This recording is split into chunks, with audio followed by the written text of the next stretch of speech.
বনে যাওয়ার কথায় আরজান এক পা পেট পুড়ে নাস্তা খেয়ে বনে মধু কাটার জন্য তৈরি হলো। ধনাই, আরজান ও কফিল। মধু কাটতে তিনজন লোক চাই। একজন চটমুড়ি দিয়ে গাছে উঠে কাস্তে দিয়ে চাক কাটে, আর একজন লম্বা কাঁচা বাঁশের মাথায় মশাল জেলে ধোঁয়া দিয়ে মৌমাছি তাড়ায়।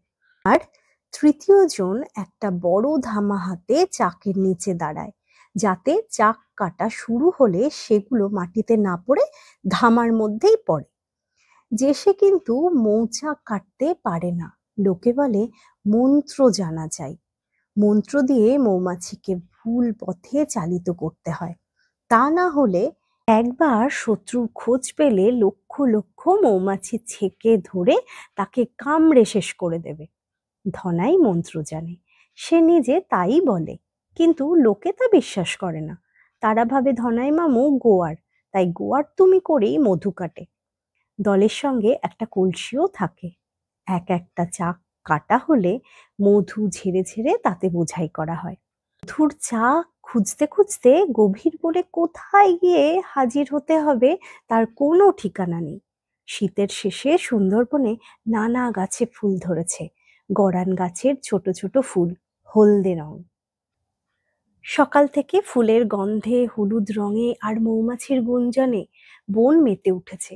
ঝিরঝিরে বসন্তের হাওয়ায় ওদের তিনজনের মনে ফুর্তি আর ধরে না। ডিঙি করে অনেক দূরে বনের ভেতর গিয়ে তিনজনে ডাঙায় উঠেছে। মনের আনন্দে একটার পর একটা মধুর চাক কেটে চলেছে। মধুতে কলস প্রায় ভর্তি হয়ে গেছে। মধুর চাক পেলে অবশ্য তিনজনের কাজ ভাগ করাই আছে, কিন্তু তার আগে সবাইকে চাক খুঁজে বেড়াতে হয়। চাক খোঁজবার পন্থা হলো মৌমাছি ফুল থেকে মধু নিয়ে কোন দিকে ছুটে চলেছে তা লক্ষ্য করা এবং তার পিছু পিছু সেদিকে যাওয়া। এইভাবে খুঁজতে গিয়ে তিনজনের প্রায়ই একত্রে থাকা সম্ভব হয় না। এদিক ওদিক ছিটকে পড়তেই হয়। তখন তিনজনে এগিয়ে চলে প্রায় এক লাইনে। ধনাই সবার আগে, বাঁ হাতে কাস্তে আর চট, মাথায় মধুর কলসটা, আর ডান হাতে একটা মোটা লাঠি। সারা বনে শুলো ডিঙিয়ে তার ফাঁকে ফাঁকে পা ফেলতে গিয়ে হোঁচট খাবার সম্ভাবনা। হয়তো তাতে কলসটা পড়ে যেতে পারে, তাই হোঁচট সামলাবার জন্য ধনাই একখানা লাঠি নিয়েছে। সামনে একটা ট্যাক, দুটো ছোট নদী মিশবার ফলে একটা ত্রিভুজখণ্ড তৈরি হয়েছে। এই ধরনের ত্রিভুজ আকারের জমির মাথা ট্যাক বলেই পরিচিত। ট্যাকের দিকে সামনেই একটা গরান গাছ, তার ওপাশে হেদো বনের ঝোপ। গরান গাছে মধুর চাক দেখে ধনাই ওদের দিকে চিৎকার করে বলল, আরে, আর একটা চাক পেয়েছি। বলেই একবার সেদিকে তীক্ষ্ণ দৃষ্টি দিয়ে পর মুহূর্তেই বলল, না রে, এতে মধু নেই। ট্যাকের মাথার দিকে আর না এগিয়ে ধনাই বাঁ হাতে সোজা পথ ধরল। এর মাঝে কফিল আর আরজান এসে পড়েছে। আরজান বিশ্বাস করতে চায় না, বলল, ধনাই মামু, বললে কি হবে, মধু হলেও হতে পারে। বলেই আরজান এক থাবা কাদা তুলে গোল করে পাকিয়ে নিয়ে ছুঁড়ে মারল চাক লক্ষ্য করে। মাটির তাল চাকের কোণে লেগে ঝপ করে পড়ল হেদো বনের ঝোপে। মধু পড়ল না, কিন্তু সঙ্গে সঙ্গে কয়েকটা মৌমাছি ওদের দিকে তাড়া করলো। ওরা পেছনে ছুটে একটা ঝোপের আড়ালে পালালো। এদিকে ধনাই খানিকটা এগিয়ে এসেছে।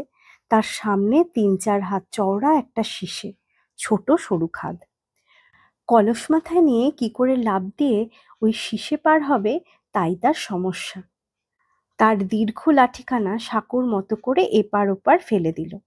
এবার সামনের বাঁশের মতো সরু তবলা গাছটা ধরে শিশে পার হবার জন্য তৈরি হয়েছে। পার হয়েই সে কফিল ও আরজানকে ডেকে বলবে এমনি করেই পার হবার জন্য।